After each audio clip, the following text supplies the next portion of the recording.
यानंतर आदरणीय मुख्य सर हे आपलं मनोगत व्यक्त करतील असं मी त्याला विनंती करतो.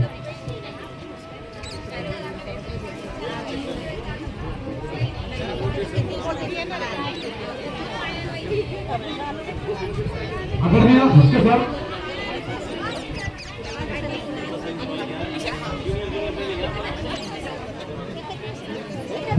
या ठिकाणी प्रामुख्याने उपस्थित गडबडे हे आपण मनोगत या ठिकाणी व्यक्त करतो.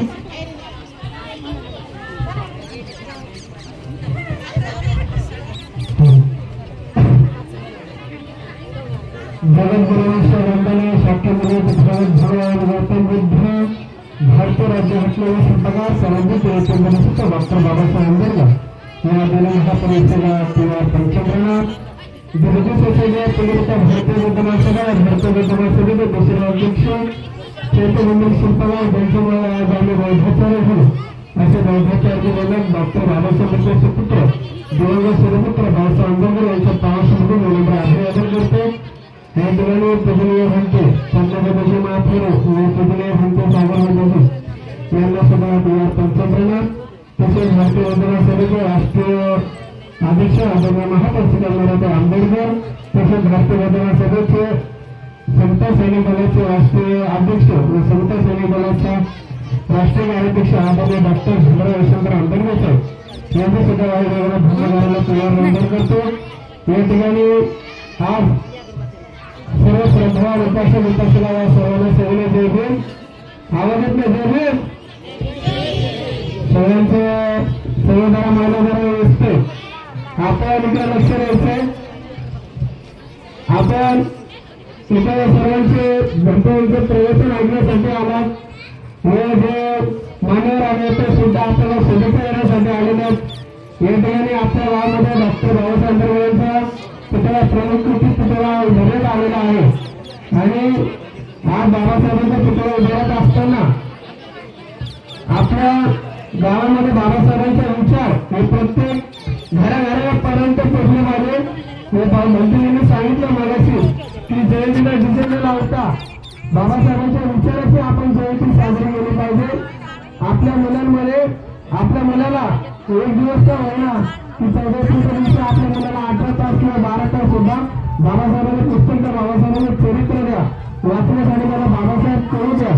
या ठिकाणी मी आपल्या सर्वांना सांगतो या ठिकाणी बाबासाहेबांच्या पुतळ्याचे अनावरण केलेलं आहे. या ठिकाणी आपल्या सर्वांना मी शुभेच्छा देतो. तिथेच सांगतो जय भीम नमस्कार.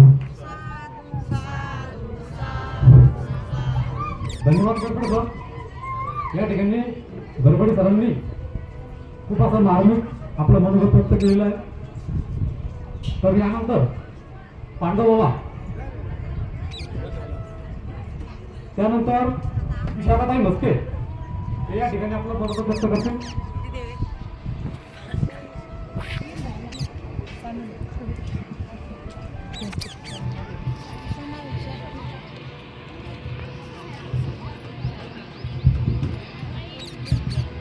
सर्वप्रथम महाकारुणिक तथागत गौतम बुद्ध भारतीय गणपती शिल्पकार परमपूज्य बोधिसत्व डॉक्टर बाबासाहेब आंबेडकर तसेच सर्व महामानव महामातांना प्रथम काळात अभिवादन करते.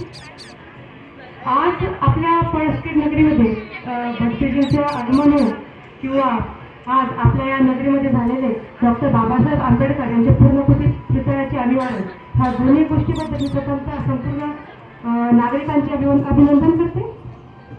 जन्म झाल्यापासून सतत एक नाव कानावर पडत होतं बाबासाहेब बाबासाहेब. मात्र समजत मात्र होतं की हे नाव आहे काय बरं, हे नाव कोणाचं, हे या माणसाने केलं तरी काय. पण जसे जसे मोठे होत गेले जसं जसं समजत गेलं तसं तसं या नावाची प्रचिती होत गेली आणि या महामानवाने केलेले कार्य या महामानवाने केलेली कामं समजायला लागली. आणि आज त्याच महामानवाने केलेल्या समान हक्कामुळे आज तुम्ही इथे आहात, इथे मी आहे. प्रज्ञासूर्य विश्वरत्न डॉक्टर बाबासाहेब आंबेडकर म्हणजे भारतीय संविधानाचे शिल्पकार. 2500 वर्षांपूर्वी भारतात असलेला बौद्ध धर्म पुनरुज्जीवित करणारे महामानव. प्रखंड असे प्रखंड लेखक, प्रचंड आपलं सुंदर पत्रकार, लेखक, महामानव डॉक्टर बाबासाहेब आंबेडकर. 192 देशांपैकी, जगातील 192 देशांपैकी 152 देशात ज्यांची जयंती साजरी केली जाते ना, ते डॉक्टर भीमराव रामजी आंबेडकर. डॉक्टर बाबासाहेब आंबेडकरांनी आपल्याला समान हक्क दिला, लेखणीचा हक्क दिला, कायदा दिला. बाबासाहेबांनी सांगितले होते की शिका, संघटित व्हा आणि संघर्ष करा. पण आजची परिस्थिती आम्ही तरुण मंडळी सुद्धा बघतो बरं का. आजच्या तरुण मंडळीत शिकण्यापेक्षा फक्त संघर्ष करायचा, पण त्या मागे असलेला कारण काय आहे काय नाही हे समजून घ्यायला बिलकुल अडचण नाही. काही काळांपूर्वी आपला एक समाज होता जो एका कोपऱ्याला गावाच्या विशीबाहेर राहायचा, पण तो समाज बाबासाहेबांमुळे आज फिनिक्स पक्षाप्रमाणे राखेत उडी घेऊन आकाशाला गवसणी घालत आहे. हा तोच समाज आहे जो पहिले गुराढोरांचे मांस ओढून तोडून खायचा, बाहेर फेकून द्यायचा, पण आज हाच समाज पुस्तक वाचणारा समाज म्हणून ओळखला जातो. हाच समाज आज संपूर्ण भारत देशात आहे. मी जाता जाता फक्त एवढंच म्हणेन की तुलाच आकाश म्हणावे, तुलाच सूर्य म्हणावे, तुलाच आकाश म्हणावे, सूर्य हे तुलाच म्हणावे, तुझ्या छटायेत संपूर्ण आयुष्य जगावे, तुलाच जाणावे, तुलाच लिहावे, तुलाच जाणावे, तुलाच लिहावे, आणि शेवटच्या श्वासावर मात्र मी जय भीम लिहावे, शेवटच्या श्वासावर मात्र मी जय भीम लिहावे. तिथे बोलण्याची संधी आणि तसंच आज स्वतःचा सन्मान देण्यासाठी मी खूप खूप धन्यवाद व्यक्त करते. जय भीम म्हणून दारिद्र्यामध्ये तिप्पट पडलेल्या समाजाला बाहेर काढण्याचं काम डॉक्टर बाबासाहेब आंबेडकरांनी केलेलं आहे. हे आपल्या मनोगतातून शेकाताई यांनी सांगितलेलं आहे. धन्यवाद शेकाताई. त्यानंतर या ठिकाणी